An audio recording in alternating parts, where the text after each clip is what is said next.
Part 2. Chapter 19. The Gulf Stream. This terrible scene of the 20th of April none of us can ever forget. I have written it under the influence of violent emotion. Since then I have revised the recital. I have read it to Conseil and to the Canadian. They found it exact as to facts, but insufficient as to effect. To paint such pictures, one must have the pen of the most illustrious of our poets, the author of The Toilers of the Deep. I have said that Captain Nemo wept while watching the waves. His grief was great. It was the second companion he had lost since our arrival on board. And what a death! That friend, crushed, stifled, bruised by the dreadful arms of a pulp, pounded by his iron jaws, would not rest with his comrades in the peaceful coral cemetery. In the midst of the struggle, it was the despairing cry uttered by the unfortunate man that had torn my heart. The poor Frenchman, forgetting his conventional language, had taken to his own mother tongue to utter a last appeal. Amongst the crew of the Nautilus, associated with the body and soul of the captain, recoiling like him from all contact with men, I had a fellow countryman. Did he alone represent France in this mysterious association, evidently composed of individuals of divers nationalities? It was one of these insoluble problems that rose up unceasingly before my mind. Captain Nemo entered his room, and I saw him no more for some time, but that he was sad and irresolute I could see by the vessel of which he was the soul, and which received all his impressions. The Nautilus did not keep on in its settled course. It floated. It went at random. He could not tear himself away from the scene of the last struggle, from this sea that had devoured one of his men. 10 days passed thus. It was not till the 1st of May that the Nautilus resumed its northerly course. After having sighted the Bahamas at the mouth of the Bahama Canal, we were then following the current from the largest river to the sea that has its banks, its fish, and its proper temperatures. I mean, the Gulf Stream. It is really a river that flows freely to the middle of the Atlantic, and whose waters do not mix with the ocean waters. It is a salt river, salter than the surrounding sea. Its mean depth is 1,500 fathoms. Its mean breadth 10 miles. In certain places the current flows with the speed of 2.5 miles an hour. The body of its waters is more considerable than that of all the rivers in the globe. It was on this ocean river that the Nautilus then sailed. I must add that, during the night, the phosphorescent waters of the Gulf Stream rivaled the electric power of our watch light, especially in the stormy weather that threatened us so frequently. May 8. We were still crossing Cape Hatteras, at the height of the North Caroline. The width of the Gulf Stream there is 75 miles, and its depth 210 yards. The Nautilus still went at random. All supervision seemed abandoned. I thought that, under these circumstances, escape would be possible. Indeed, the inhabited shores offered anywhere an easy refuge. The sea was incessantly plowed by the steamers that ply between New York or Boston and the Gulf of Mexico, and overrun day and night by the little schooners coasting about the several parts of the American coast. We could hope to be picked up. It was a favorable opportunity. Notwithstanding the 30 miles that separated the Nautilus from the coasts of the Union, one unfortunate circumstance thwarted the Canadians' plans. The weather was very bad. We were nearing those shores where tempests are so frequent. That country of waterspouts and cyclones actually engendered by the current of the Gulf Stream. To tempt the sea in a frail boat was certain destruction. Ned Land owned this himself. He fretted, seized with nostalgia that flight only could cure. "Master," he said that day to me, This must come to an end. I must make a clean breast of it. This Nemo is leaving land and going up to the north. But I declare to you that I have had enough of the South Pole, and I will not follow him to the north. What is to be done, Ned? Since flight is impracticable just now, we must speak to the captain, said he. You said nothing when we were in your native seas. I will speak, now we are in mine. When I think that before long the Nautilus will be by Nova Scotia, and that then in Newfoundland is a large bay, and into that bay Lawrence empties itself, and that the St. Lawrence is my river, the river by Quebec, my native town. When I think of this, I feel furious. It makes my hair stand on end. Sir, rather throw myself into the sea. I will not stay here. I am stifled. The Canadian was evidently losing all patience. His vigorous nature could not stand this prolonged imprisonment. His face altered daily. His temper became more surly.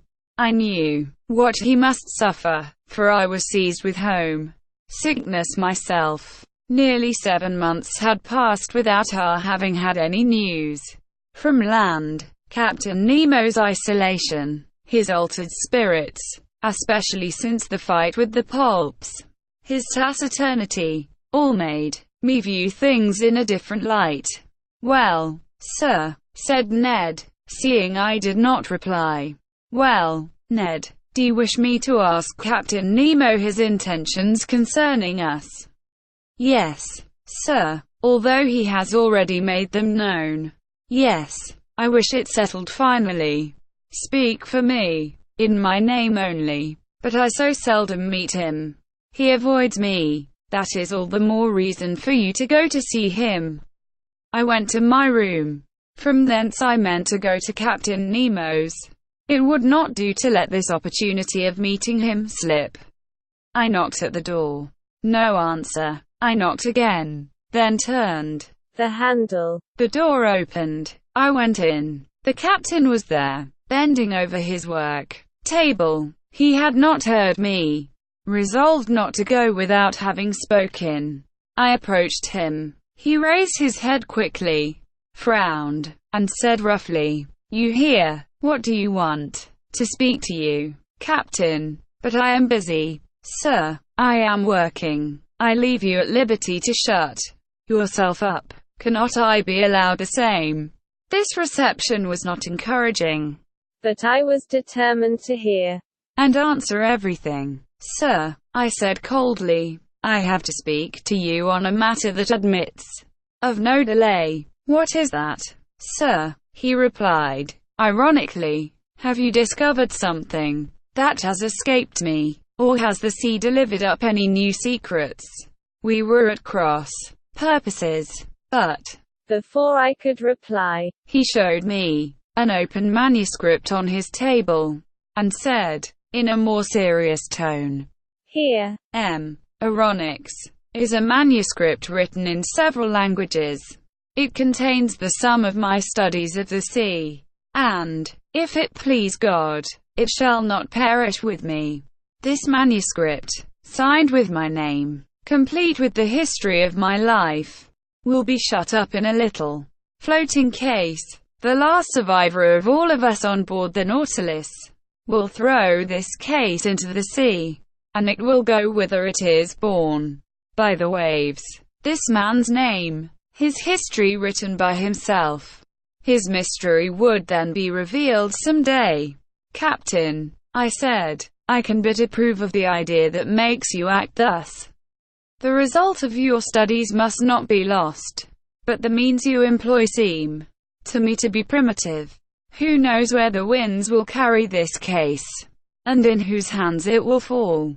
Could you not use some other means? Could not you, or one of yours?" "Never, sir," he said, hastily interrupting me. "But I and my companions are ready to keep this manuscript in store, and, if you will put us at liberty." "At liberty," said the captain, rising. "Yes, sir, that is the subject on which I wish to question you.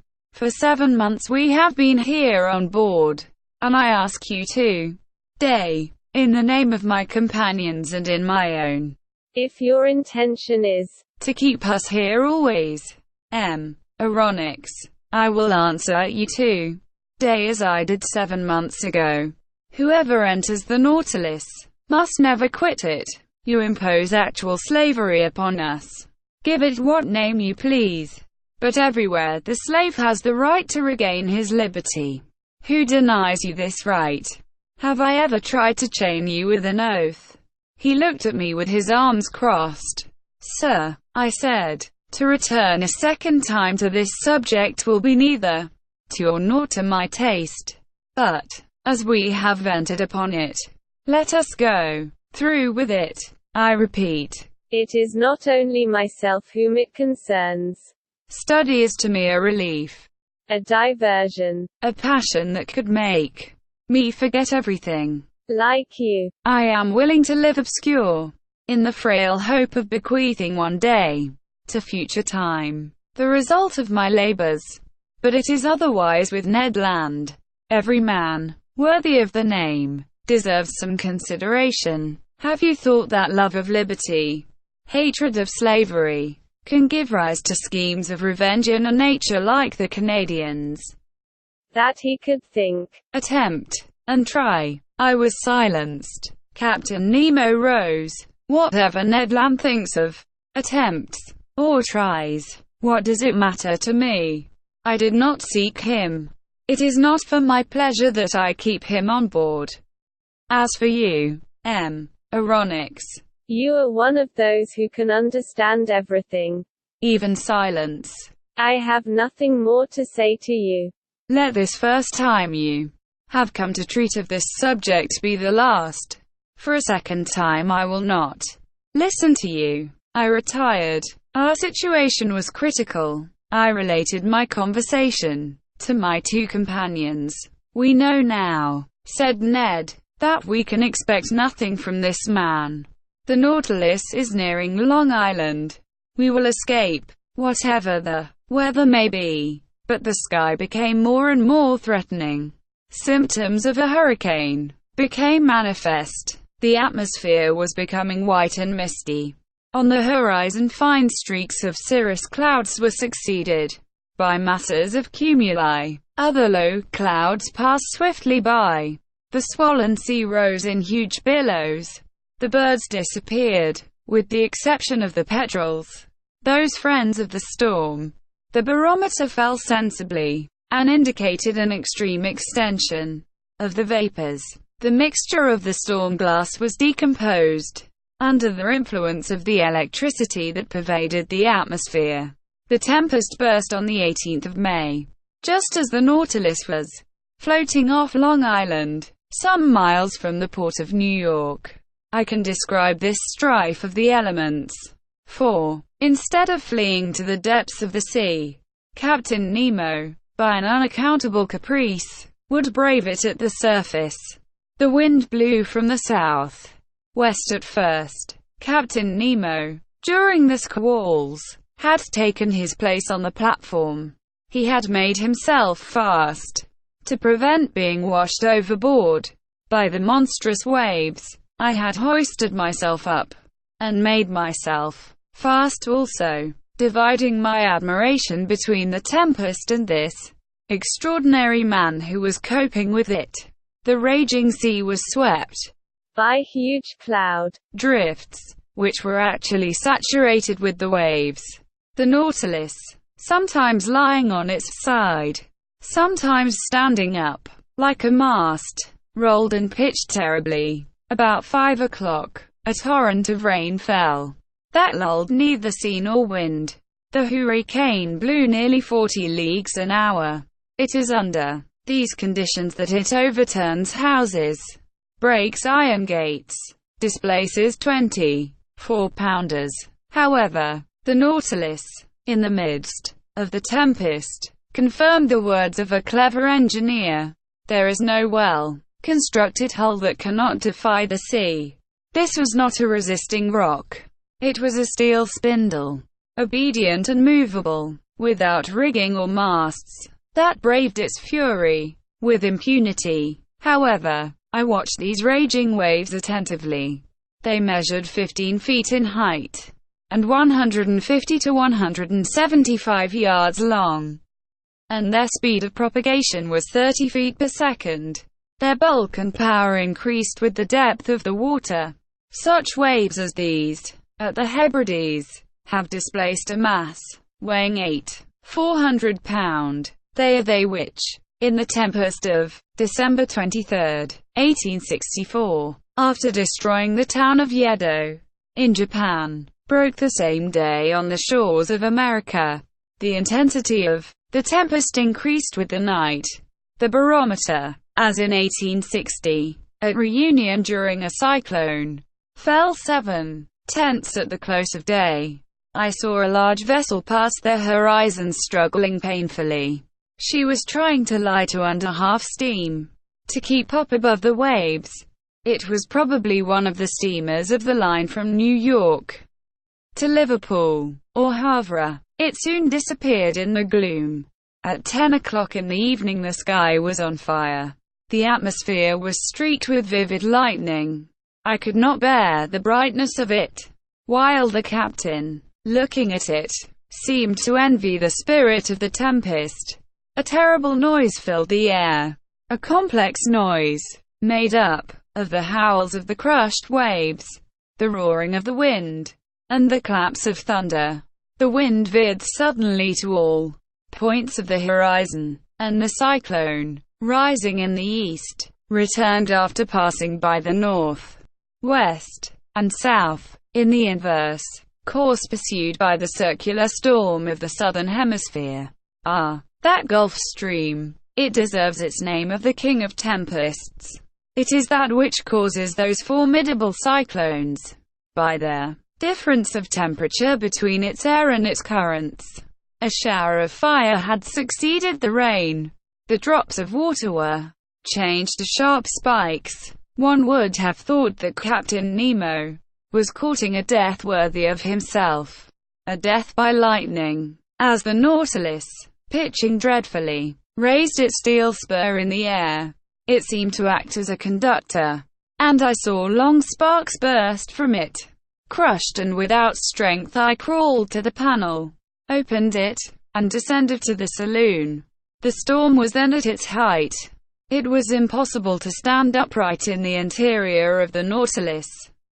Captain Nemo came down about 12. I heard the reservoirs filling by degrees, and the Nautilus sank slowly beneath the waves.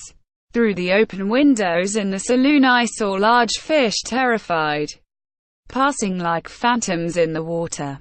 Some were struck before my eyes. The Nautilus was still descending. I thought that at about 8 fathoms deep we should find a calm. But no, the upper beds were too violently agitated for that. We had to seek repose at more than 25 fathoms in the bowels of the deep. But there, what quiet, what silence, what peace! Who could have told that such a hurricane had been let loose on the surface of that ocean?